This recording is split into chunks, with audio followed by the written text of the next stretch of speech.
बिस्मिल्लाहिर्रहमानिर्रहीम। अस्सलाम वालेकुम। नमस्कार दोस्तों, मैं हूं पाकिस्तान से आपका होस्ट मोहम्मद वकास। चैनल पर जितने भी बहन भाई नए इसको लाजमी सब्सक्राइब करें, वीडियो को शेयर करें और कमेंट्स भी करें, ये आपसे रिक्वेस्ट है। आज वीडियो में हम बात करेंगे भारत के ईशवैन की, जिन्होंने अपने 500 जो विकेट्स हैं वो टेस्ट में कंप्लीट किए हैं और इनके साथ साथ यानी अपनी 500 एक तरफ से विकेट्स कंप्लीट करें, दूसरी तरफ से 100 वो टेस्ट जो है ना वो कंप्लीट करें। ये जो फिगर है उन्होंने जो अबूल किया है, इस फिगर को अबूल करते हुए उन्होंने काफ़ी दुश्वारियों का भी सामना किया। यानी ऐसा नहीं है कि वो ऐसे ही इन हुए हो और इन होकर उन्होंने 5 का जो फिगर है 500 विकेट्स का वो एक ही लम्हे में या एक ही दिन में उसने क्या क्यों कंप्लीट क्यों नहीं। इसके पीछे उसकी एक स्ट्रगल है। वो स्ट्रगल कोई एक दिन की नहीं, वो स्ट्रगल कोई एक मंथ की नहीं, वो स्ट्रगल कोई एक साल की नहीं, वो स्ट्रगल कोई 2 साल की नहीं, बल्कि वो स्ट्रगल 10 से 12 सालों पर मुहित है। यानी एक लंबा जो सफ़र था क्रिकेट में उन्होंने तय किया और क्रिकेट के अंदर ये सफ़र तय करते हुए वो 500 के फिगर तक पहुंचे हैं और 100 टेस्ट मैच भी अपना कंप्लीट किया और उनकी फैमिली भी मौजूद थी। तो बीसीसीआई ने उनको एक अवार्ड दिया। तो ये पाकिस्तानियों के लिए कि यूनुस खान जैसे प्लेयर जिन्होंने 100 का फिगर अबूर किया, बदकिस्मती से जब उनकी रिटायरमेंट का टाइम आया तो उन लोगों को पाकिस्तानियों ने यानी अलविदाई मैचेस तक भी नहीं खिलाए। ये कितनी अफसोस का मकाम है, ये कितनी डूब कर मार जाने का मकाम है कि हिंदुस्तान के प्लेयर जब कोई फिगर कोई संगे मील अबूर करते हैं तो उनका बीसीसीआई उनके लिए अवार्ड का ऐलान करता है, उनको अवार्ड देता है। जबकि जब पाकिस्तान की बारी आती है, पाकिस्तानियों की बारी आती है तो यहां पर क्या होता है नाजरीन, यहां पर उन प्लेयर्स को धक्के देकर टीम से निकाला जाता है, फिर उसको टीम में अलविदाई मैच भी नहीं खिलाया जाता। शाहिद खान अफरीदी को आप देख लें, अब्दुल रज़ाक को आप देख लें, उन्होंने सारी जिंदगी पाकिस्तान की खिदमत की, मुश्किल वक्त में मैचेस जितवाए। आप सब लोग ने देखा, ऐसी बात नहीं है कि उन्होंने ऐसा ना किया, उन्होंने ऐसा किया है, लेकिन इसके बावजूद जो उनका अंजाम हुआ है, उनके अंजाम को देखकर जो दूसरे प्लेयर्स खेलते हैं उनको भी डर लगता है कि कहीं उनके साथ भी यही काम ना हो।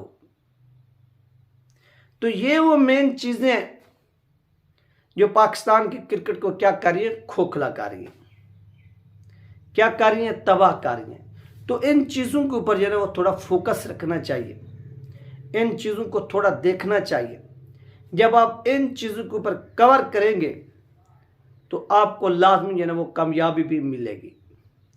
जब तक आप इनके ऊपर काबू नहीं पा सकेंगे उस वक्त तक आप कामयाब नहीं हो सकते। ये बात आप अपने जहन में बिठा लीजिए।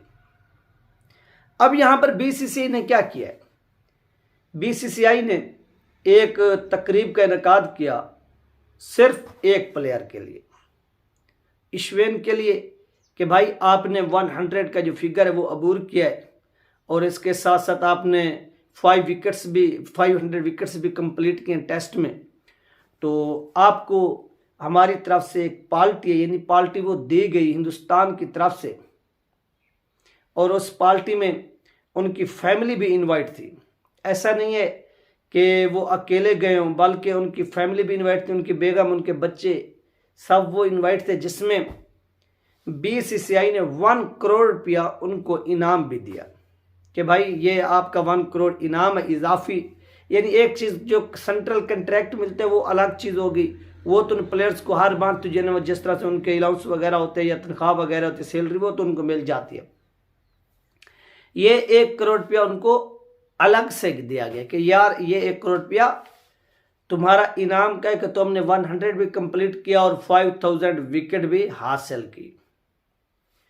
तो ये वो चीज़ें हैं जो हिंदुस्तान के प्लेयर्स की हौसला अफजाई करते हैं, बीसीसीआई जिन्होंने हौसला अफजाई करते हैं और बीसीसीआई हौसला अफजाई कर रही है। ऐसी बात नहीं है कि बीसीसीआई ने हौसला अफजाई ना की हो, बल्कि बीसीसीआई ने हौसला अफजाई की है और करके दिखाई है। तो हम भी इसी चीज को कहते हैं कि पाकिस्तान जो है ना वो बीसीसीआई से सीखे कि बीसीसीआई ने क्रिकेट के अंदर किस तरह से इंप्रूव किया है, उन्होंने क्रिकेट के अंदर किस तरह से तब्दीलियां लाई, उन्होंने क्रिकेट के अंदर किस तरह से अपने लेजेंड तैयार किए, उन्होंने क्रिकेट के अंदर किस तरह से उनकी हौसला अफजाई की। बहुत से प्लेयर वो कहते हैं कि यार इनको इस तरह से उस तरह से। याद रखिए कि कोई भी जो प्लेयर है वो ऐसे ऊपर नहीं आता, उसके पीछे उसकी स्ट्रगल होती है, उसकी मेहनत होती है, उसकी जद्दोजहद होती है, उसके बाद जो ना उसको कुछ हासिल होता है और वो ये अवार्ड वगैरह भी हासिल करता है। इसके लिए बीसीसीआई उनके ऊपर इन्वेस्ट करता है और उनकी अपनी भी कारकर्दगी होती है। पाकिस्तान के अंदर जो नाबालिग क्रिकेट बोर्ड के अंदर बैठे हुए लोग हैं वो क्या करते हैं कि सिफारिश की बुनियाद पर अपने प्लेयर्स को कभी सेलेक्ट कर रहे हैं, कभी रिजेक्ट कर रहे हैं, कभी निकाल रहे हैं, कभी डाल रहे हैं, कभी उसको सपोर्ट कर रहे हैं। तो इन चीज़ों के खिलाफ है हम भी कि ये चीज़ें नहीं होनी चाहिए, बल्कि आप जो है वो आप एक स्ट्रगल करें, आप मेहनत करें, उस मेहनत के नतीजे में आप जो है ना वो कामयाबी हासिल करें। जब तक आप मेहनत नहीं करेंगे, स्ट्रगल नहीं करेंगे, लोगों के कंधों पर और सिफारिश की बुनियाद पर क्रिकेट को खेलेंगे, उस वक्त तक आप नाकाम होते रहेंगे। कामयाबी का तरीका सिर्फ और सिर्फ एक ही है कि आप स्ट्रगल करें, आप जद्दोजहद करें, उस जद्दोजहद के नतीजे में आपको कामयाबी जो है वो ज़रूर मिलेगी। जब तक आप स्ट्रगल नहीं करेंगे, जद्दोजहद नहीं करेंगे, उस वक्त तक आपको कामयाबी किसी भी सूरत नहीं मिल सकती। ये बात आज आप अपने जहन में बिठा लीजिए। और बहुत से प्लेयर्स हैं वो कहते हैं कि नहीं हमारे साथ ये हुआ, हमारे साथ वो हुआ, वो बिल्कुल ठीक कहते हैं। अभी आपने देखा कि इमाद वसीम पीएसएल में उसकी कारकर्दगी देख ले, उसने पाकिस्तानी क्रिकेट से रिटायरमेंट ले ली। आमिर की देख ले, क्यों? क्योंकि इनके साथ नाइंसाफ़ी हुई। जब नाइंसाफ़ी होगी तो उनका भी दिल नहीं करेगा कि वो क्रिकेट के अंदर रहें या पाकिस्तान की मज़ीद जो है ना वो नुमाइंदगी कर सकें। इस वजह से उन्होंने क्या किया, इस चीज़ को यानी इस्तीफ़ा देना जो था उन्होंने बेहतर समझा और वो इस्तीफ़ा देकर चले गए। इन चीज़ों के ऊपर जो है फोकस रखना चाहिए, काबू करना चाहिए। जब आप इन चीज़ों को फोकस करेंगे, काबू करेंगे, तो यकीनन कामयाबी जो है वो आपके कदम भी चूमेगी। और इसके अलावा आपके पास दूसरा कोई ऑप्शन नहीं है। आप सबसे पहले इनके ऊपर जो है वो काम करें, वर्क करें, उसके बाद आप आगे बढ़ सकते हैं। इसके अलावा और तीसरा चौथा कोई ऑप्शन नहीं है। ये थी नाज़रीन अहम तरीन अपडेट जो आप लोगों के साथ शेयर की गई। अपना ख्याल रखिएगा, मुझे दो में याद रखिएगा। मिलते हैं नेक्स्ट वीडियो में। अल्लाह हाफिज़।